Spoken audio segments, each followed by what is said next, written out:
A few more days, I'll hire a better cook than you. The weathered rancher spat at the black woman serving burnt biscuits, his voice echoing across the silent dinner table as cowhands shifted uncomfortably in their seats. The woman endured each insult with quiet dignity while the ranch crumbled around them, cattle dying, debts mounting, foreclosure looming. Everyone expected her to pack her belongings and disappear into obscurity, another casualty of a failing operation. But the new drifter noticed something others missed. Her knowing eyes as she studied the sick animals, her careful movements suggesting hidden knowledge. What the rancher didn't realize was that his cruelest dismissal would soon become his most desperate plea, and the woman he scorned held the key to saving everything he'd built. The question burning through the dust-choked air: would pride destroy them all before truth could set them free? Before we continue, comment where you are tuning in from. Perhaps we will publish a story there. The August sun beat down mercilessly on the Broken Wheel Ranch as Hattie Mae Johnson carried the heavy cast iron pot to the outdoor dining table. Sweat beaded on her dark forehead despite the early morning hour. The ranch hands gathered around the wooden table, their faces already showing resignation at what awaited them.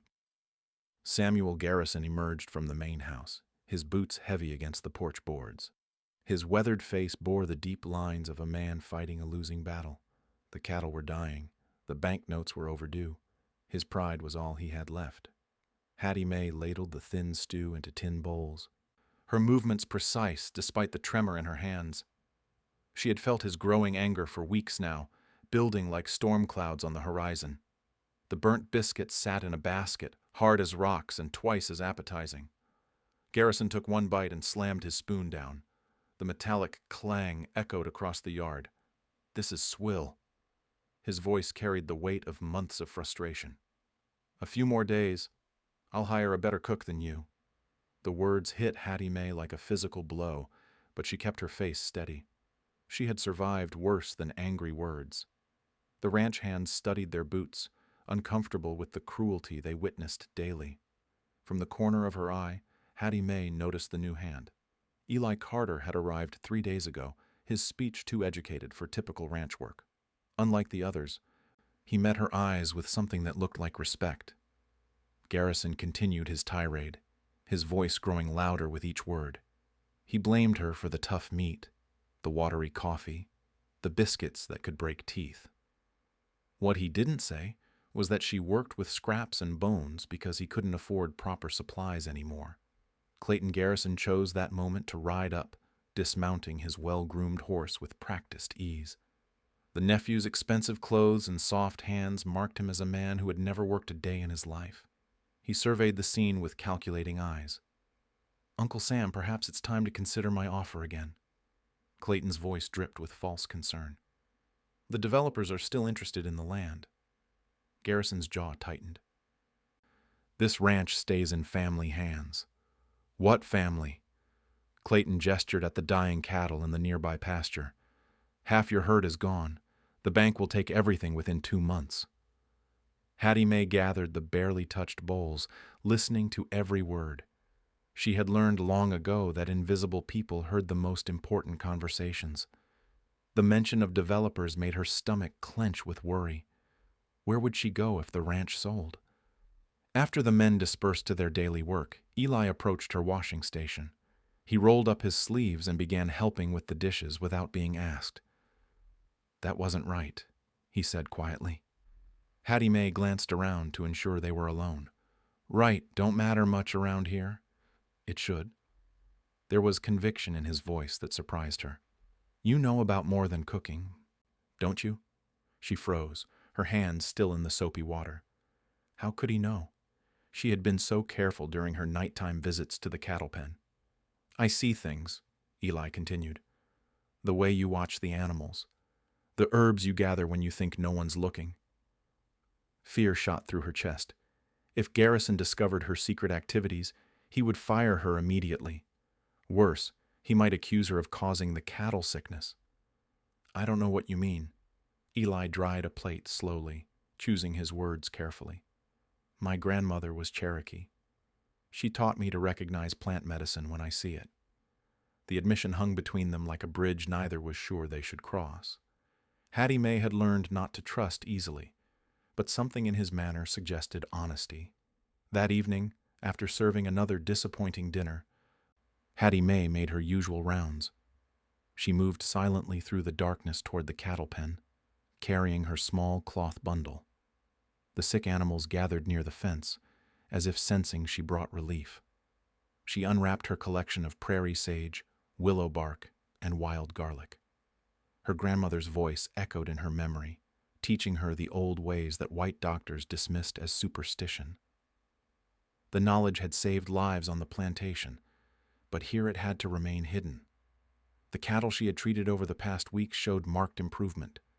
Their eyes were clearer, their breathing easier. She mixed her remedies carefully, applying poultices to the sickest animals and adding herbs to their water. A twig snapped behind her. She spun around, her heart hammering. Eli stepped into the moonlight, his hands raised peacefully. "I followed you. I had to know. You can't tell him." The words escaped before she could stop them. "He'll think I'm making them sick." "You're healing them." It wasn't a question. "How many have you saved?" She gestured to nearly a third of the remaining herd. "These ones were dying 3 weeks ago." Eli studied the cattle with new understanding. The animals clustered around Hattie Mae showed none of the lethargy and labored breathing plaguing the others. The evidence was undeniable. "He needs to know. He'll never listen to me." Bitterness crept into her voice. "I'm just the cook he's fixing to fire." The morning sun would bring another day of insults and threats. Garrison would continue searching for someone to blame while his ranch crumbled around him. But now, Hattie Mae had an ally, someone who saw her true worth. The question remained whether knowledge and skill could overcome prejudice and pride before time ran out for them all. Dawn broke with the sound of Garrison's boots stomping across the yard. His prize bull, Thunder, lay motionless in the far pasture. The massive animal that had cost him 3 months' earnings now gasped for breath, foam gathering at its mouth. Hattie Mae watched from the kitchen window as the ranch hands gathered around the fallen beast. Dr. Whitmore, the territory's only veterinarian, knelt beside Thunder with his black medical bag. His head shook grimly as he examined the bull's symptoms. "Same sickness that's taken the others," Whitmore announced. "Nothing I can do. Best put the animal out of its misery before it spreads further." Garrison's face went white. Thunder represented his last hope of breeding stock, his final chance to rebuild the herd. Without the bull, the ranch was finished. Eli appeared at Hattie Mae's side, having slipped away from the crowd unnoticed. "You could save him." "He'd never let me near that bull." "Then we don't ask permission." The words hung heavy with possibility and danger. If she failed, Garrison would blame her for Thunder's death. If she succeeded but he discovered her involvement, his pride might drive him to violence rather than gratitude. As the sun climbed higher, the men debated Thunder's fate. Garrison refused to destroy the animal, clinging to hope that defied all evidence. Dr. Whitmore packed his instruments with professional resignation. He had seen too many ranches fall to this mysterious plague. "Give me until morning," Garrison pleaded. "Maybe he'll turn around." Clayton arrived as the doctor departed, his timing suspiciously perfect. "Uncle, this confirms what I've been telling you. Cut your losses now. The developers are prepared to pay fair market value." "Fair market value for diseased land?" Garrison's voice cracked with desperation. "Better than losing everything to the bank." Hattie Mae couldn't bear to listen anymore. She gathered her supplies and headed for the root cellar where she stored her hidden medicines. Her grandmother's knowledge flowed through her hands as she selected each herb with careful precision. Evening descended like a shroud over the dying ranch. The men had retreated to the bunkhouse, leaving Thunder alone in his suffering. Hattie Mae waited until full darkness before making her move. She approached the bull with steady steps. Her bundle of medicines clutched tightly. Thunder's labored breathing filled the night air. His massive head lifted slightly at her approach, dark eyes reflecting moonlight. Eli materialized from the shadows, carrying a lantern and bucket of fresh water. Together, they knelt beside the suffering animal. Hattie Mae examined Thunder with hands that had learned healing from generations of necessity. Her grandmother had been brought from Africa with knowledge of plants and remedies that plantation doctors couldn't match. During the cholera outbreak of 1847, while white physicians fled in terror, her grandmother had moved through the slave quarters like an angel of mercy. "Fever's burning him up inside," Hattie Mae whispered, feeling Thunder's overheated hide. "But this ain't natural sickness." She crushed willow bark between her palms. Mixing it with prairie sage and wild mint, the poultice would draw out infection and reduce fever. Her hands worked with practiced efficiency, applying the mixture to Thunder's neck and chest. "How do you know it's not natural?" Eli held the lantern steady as she worked. "Seen this before. Master Henley's horses got poisoned by his brother during an inheritance dispute. Same symptoms, same pattern of sickness." The revelation hit Eli like cold water. Poisoning meant deliberate sabotage. Someone wanted these cattle dead. Hattie Mae prepared a tincture from her grandmother's most potent recipe. Echinacea root for infection, golden seal for inflammation, wild garlic to purge toxins from the blood. She had memorized every combination during childhood lessons that felt like games, but carried the weight of life and death. Thunder accepted the medicine without struggle, as if sensing her intent to heal. She worked through the night, changing poultices and administering doses at precise intervals.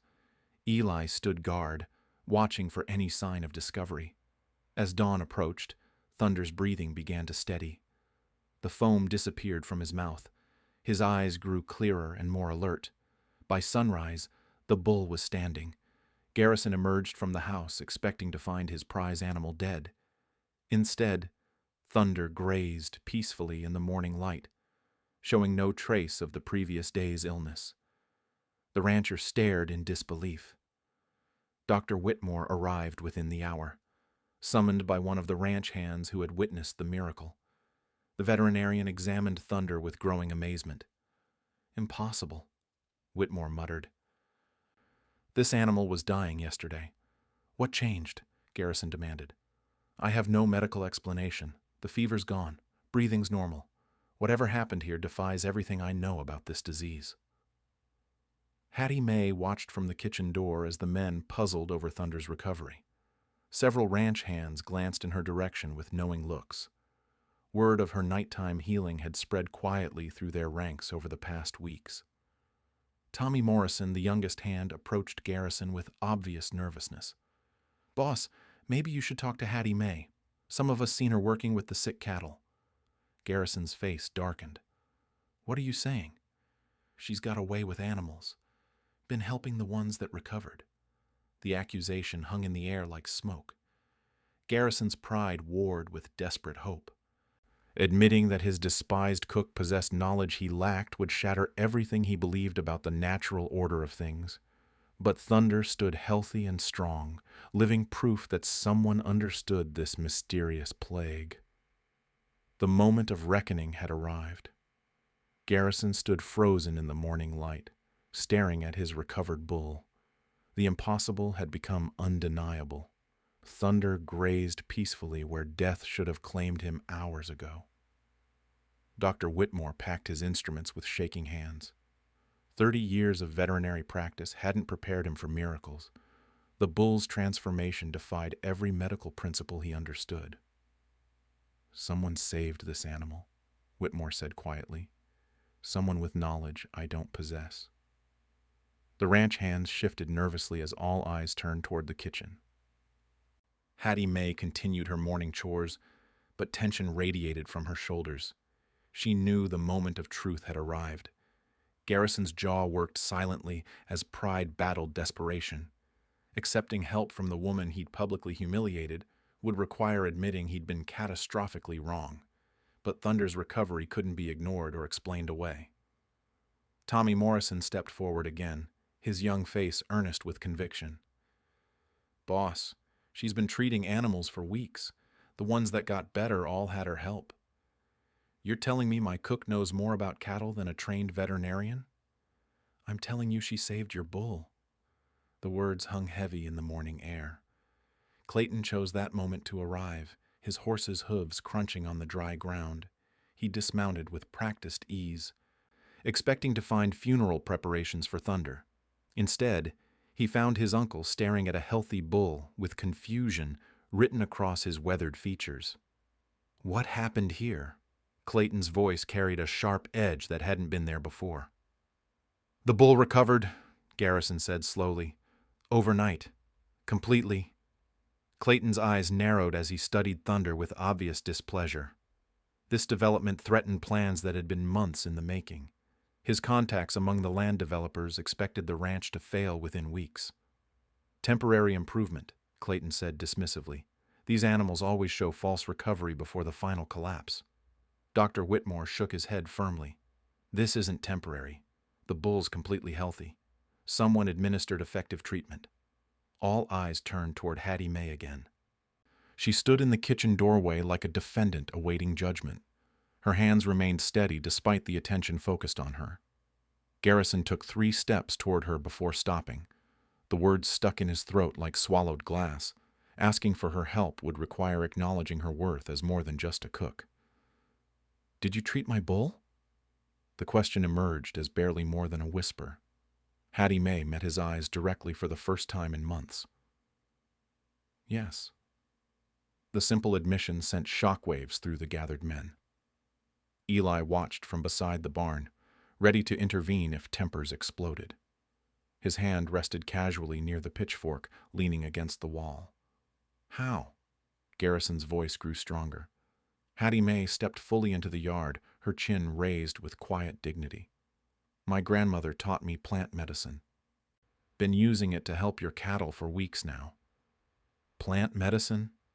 Dr. Whitmore leaned forward with genuine interest. What kind of treatments? Willow bark for fever, prairie sage for infection, wild garlic to purge poison from the blood. The word poison electrified the crowd. Clayton's face went pale as understanding dawned on several faces at once. You think someone's poisoning the cattle? Garrison demanded. Hattie Mae nodded slowly. Seen these symptoms before.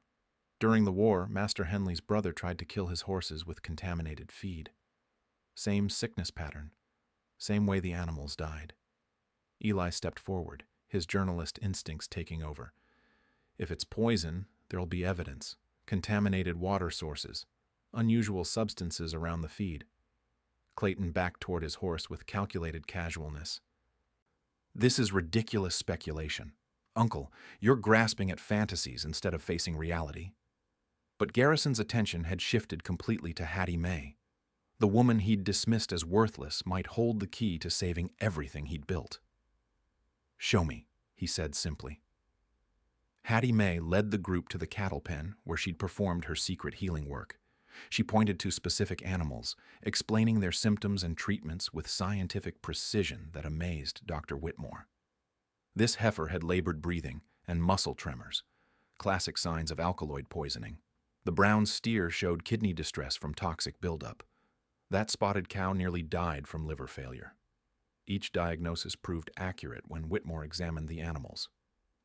The cattle Hattie Mae had treated showed robust health compared to the untreated ones still suffering mysterious symptoms.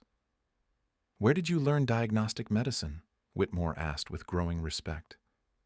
My grandmother was healer for 3 plantations, saved more lives than any white doctor in the county, taught me everything she knew before she died. The story emerged in careful fragments. Her grandmother had been brought from Africa with knowledge of medicinal plants that didn't exist in medical textbooks. During cholera outbreaks and typhoid epidemics, she had worked miracles with herbs and roots while trained physicians fled in terror. She saved Master Henley's children from scarlet fever when the town doctor gave up hope, cured his wife's consumption with willow bark tea and wild cherry syrup. But she always had to work in secret. Why secret? Dr. Whitmore genuinely didn't understand. Eli answered before Hattie Mae could respond. Because admitting she was better than white doctors would challenge the natural order they believed in. The brutal truth silenced the gathered men. Garrison stared at Hattie Mae with new eyes, seeing for the first time the intelligence and skill he'd overlooked for years. Thunder's recovery was no miracle. It was medicine, and the woman he'd threatened to fire might be the only person who could save his ranch. Eli's journalist instincts kicked into high gear as the poisoning theory took shape. That evening, while the others debated Hattie Mae's revelations, he slipped away to examine the ranch's water sources. His years investigating corruption had taught him to follow evidence wherever it led. The main well showed no signs of contamination, but the stream feeding the eastern pasture told a different story. Strange residue clung to rocks downstream from the grazing areas where most cattle had fallen sick. The metallic taste on his fingertip confirmed his suspicions. He returned to find Hattie Mae preparing her evening remedies by lamplight. Her movements held the confidence of someone whose knowledge had finally been acknowledged. "The water's been poisoned," he said quietly. "Someone's been adding something to the stream." Hattie Mae looked up from grinding willow bark. "How long you think this been going on?" "Based on when the cattle started dying, maybe 3 months. Whoever's doing this knows exactly how much poison to use. Enough to kill slowly without being obvious." The implications sent chills through both of them. This wasn't random sabotage. Someone had planned the ranch's destruction with surgical precision. Over the following days, Eli used his investigative skills to map the pattern of cattle deaths across the region. He visited neighboring ranches under the pretense of seeking work, asking careful questions about livestock losses and water sources. The results painted a disturbing picture. Every affected ranch sat on land that railroad developers wanted for their westward expansion. Every poisoning incident occurred near water sources that could be accessed without trespassing. Most damning of all, Clayton Garrison had visited each affected ranch multiple times in the months leading up to their cattle losses. Eli shared his findings with Hattie Mae as she treated a mare with respiratory distress. Her steady hands worked healing magic while her sharp mind processed the conspiracy's scope. "This ain't just about your ranch," she said, applying poultices to the horse's chest. "They're trying to destroy the whole territory. Hundreds of families will lose everything if this succeeds." Hattie Mae's reputation had begun spreading beyond the Broken Wheel Ranch. Desperate ranchers arrived daily, leading sick animals and begging for her help. She treated each case with careful attention, building a network of grateful allies across the region. Tommy Morrison had become her unofficial assistant, helping gather herbs and prepare medicines. His enthusiasm for learning impressed her, reminding her of her own childhood fascination with her grandmother's teachings. "Miss Hattie, how do you know which plants to use?" Tommy asked as they collected prairie sage near the creek. "Each plant got its own medicine," she explained patiently. "Willow bark fights fever. Echinacea builds strength against sickness. Wild garlic cleans poison from the blood. You gotta learn what each one does." Her teaching drew other ranch hands who gathered quietly during evening hours. These rough men, accustomed to solving problems with strength and violence, listened with respectful attention as she shared knowledge passed down through generations.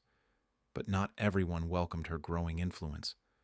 Dr. Whitmore struggled with professional jealousy, despite grudging respect for her results.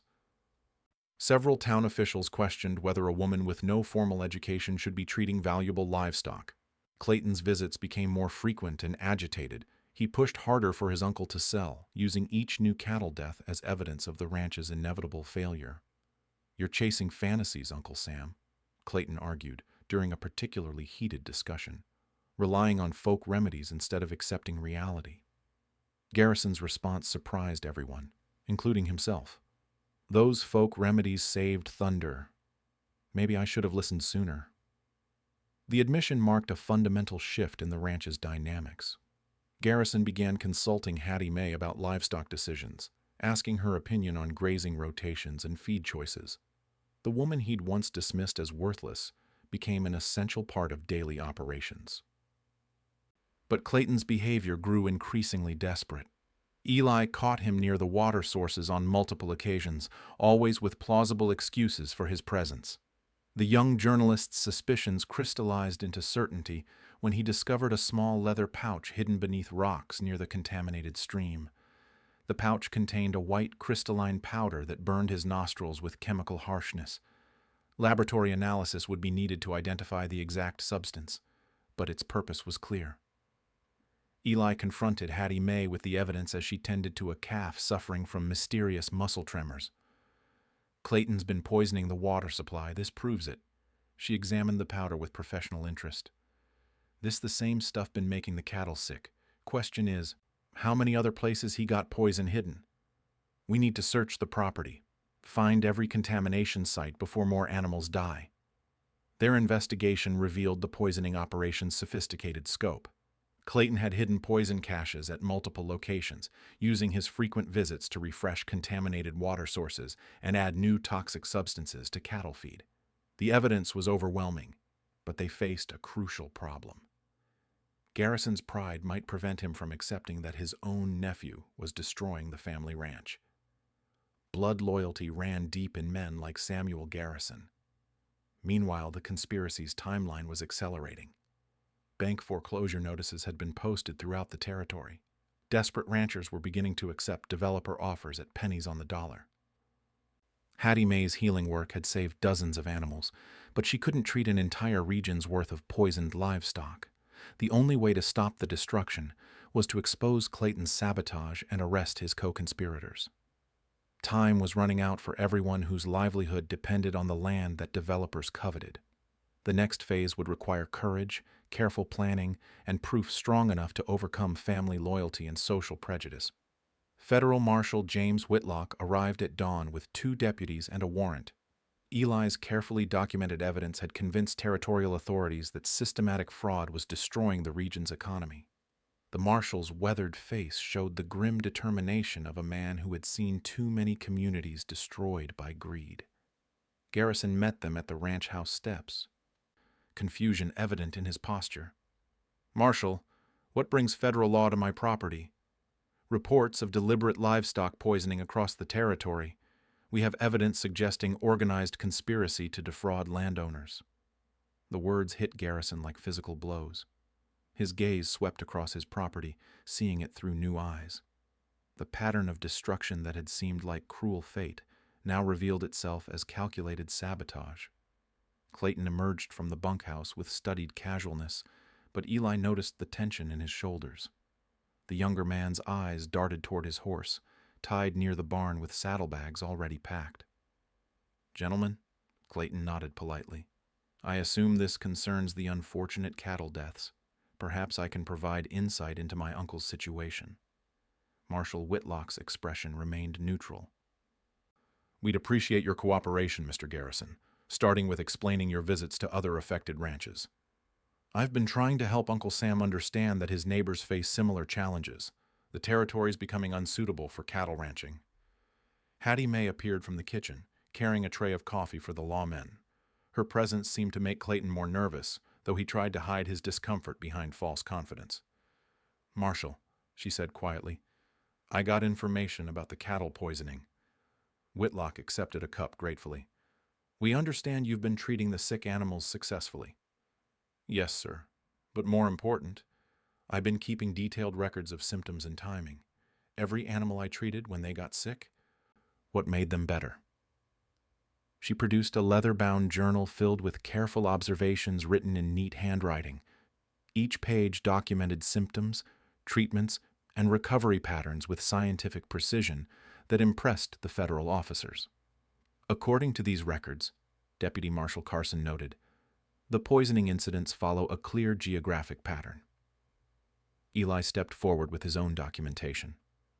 Every affected ranch sits on land targeted by railroad developers. The poisoning started exactly 3 months after development surveys were completed. Clayton's facade began cracking under scrutiny. "You're suggesting someone deliberately poisoned cattle? That's absurd speculation." Marshal Whitlock studied the evidence with professional thoroughness. "Mr. Garrison, we found documents in a developer's office detailing plans to acquire ranch land at reduced prices. Your name appears on their contact list. I may have discussed land values with various businessmen. That hardly constitutes conspiracy." But Garrison was connecting dots with growing horror. His nephew's frequent visits, the convenient timing of cattle deaths, the persistent pressure to sell at rock-bottom prices. "Clayton," his voice carried dangerous quiet, "tell me you didn't poison my cattle." Uncle, you're being manipulated by these people. This woman fills your head with folk medicine nonsense while your ranch crumbles. Hattie Mae's journal provided the crucial timeline evidence. Her meticulous records showed cattle deaths clustered around Clayton's visits, with symptoms appearing exactly 48 hours after he'd been near water sources. The poison's designed to work slowly, she explained to the marshals. Takes 2 days to show symptoms, another week to kill healthy animals. Someone who knew cattle real well planned this. Tommy Morrison approached the group with obvious nervousness. Marshal, I seen Mr. Clayton near the creek multiple times. Always said he was checking fence posts, but I never saw him working on any fences. Other ranch hands began speaking up, encouraged by Tommy's courage. Each testimony added pieces to the conspiracy puzzle. Strange powder near water sources, unusual behavior around feeding areas, lies about his activities during visits. The evidence overwhelmed Clayton's denials. When Deputy Carson found the leather pouch of poison hidden in his saddlebags, his facade collapsed completely. You don't understand the pressures I was under, Clayton said desperately. The developers promised substantial compensation for cooperation. Garrison's face went white with fury and betrayal. You killed my cattle for money? Your ranch was failing anyway. The entire territory's unsuitable for agriculture. I was helping facilitate inevitable change. By destroying families? By poisoning animals? Marshal Whitlock placed Clayton under arrest as additional evidence mounted.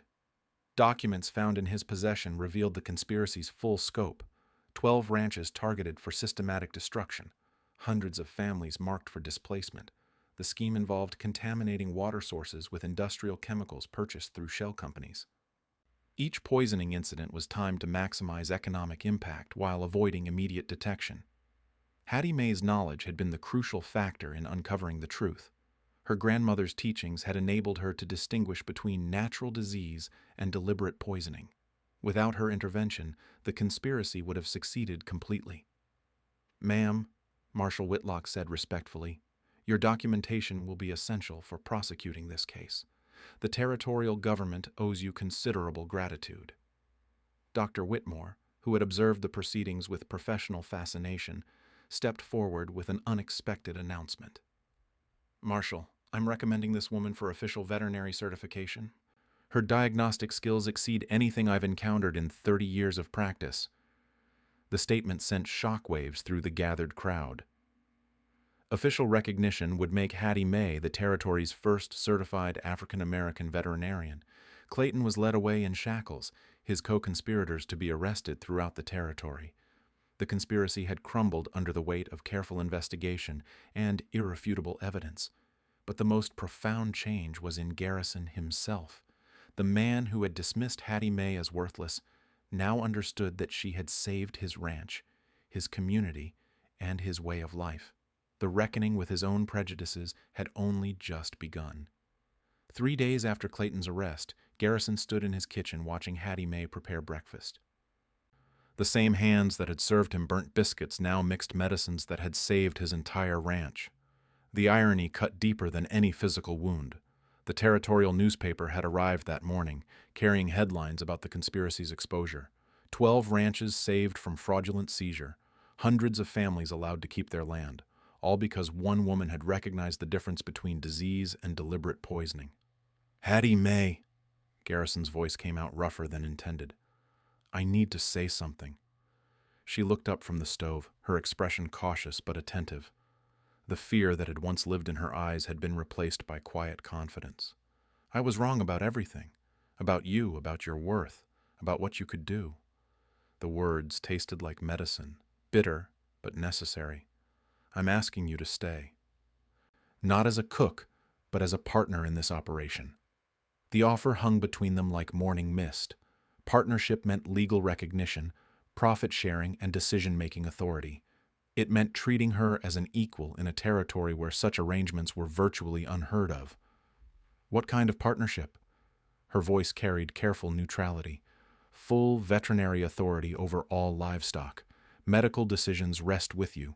20% ownership in ranch profits. Your own clinic built on the property.